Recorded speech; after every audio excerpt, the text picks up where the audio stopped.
COJES, c'est une structure décentralisée, un organe de participation de tous les partenaires et de la communauté à la gestion des écoles.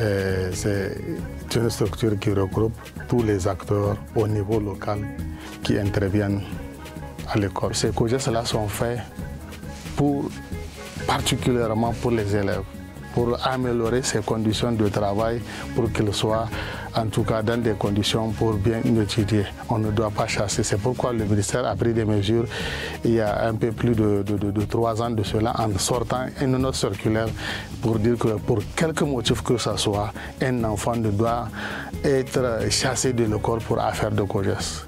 Mais il y a une information, les gens ne savent pas. Et c'est pourquoi d'ailleurs l'État a créé une structure intermédiaire au niveau primaire qu'on appelle les FCC, Fédération communale des CGDS, de COJES, et au niveau secondaire, FDC, Fédération départementale des COJES. La personne peut aller là-bas, à défaut, donc suivre aussi, aller à l'inspection, au lieu de directement venir à l'inspection ou directement venir au niveau régional, au niveau de la DREN ou au niveau du ministère. Il y a des dispositifs qui sont mis pour en tout cas aller se plaindre de ça.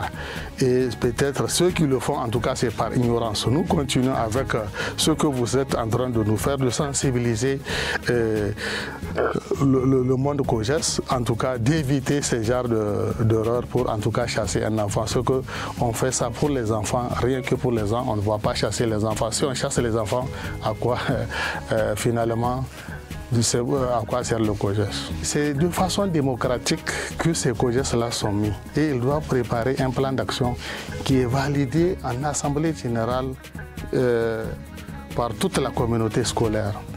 Mais malheureusement, il y a ceux qui ne participent pas, ce sont eux en général que vous allez entendre, ils disent cotisation. Ce n'est pas en tout cas des frais de COJES. Et ça sonne mal à mon oreille quand j'entends qu'on dise frais de COJES. Ce sont des cotisations volontaires que chaque établissement définit. Vous pouvez être des établissements mitoyens. Quelqu'un va proposer 500 francs par élève.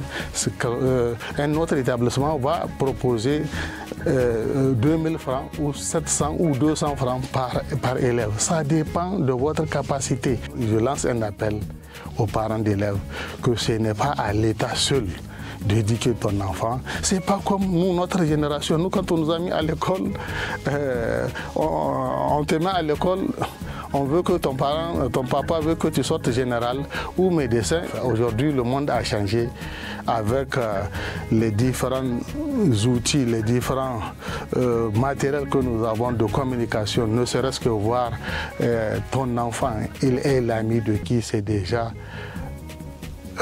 une bonne chose pour l'enfant. Et même l'enfant, ça l'encourage dans ce sens pour venir à l'école et pour étudier, pour éviter aussi les mauvaises fréquentations.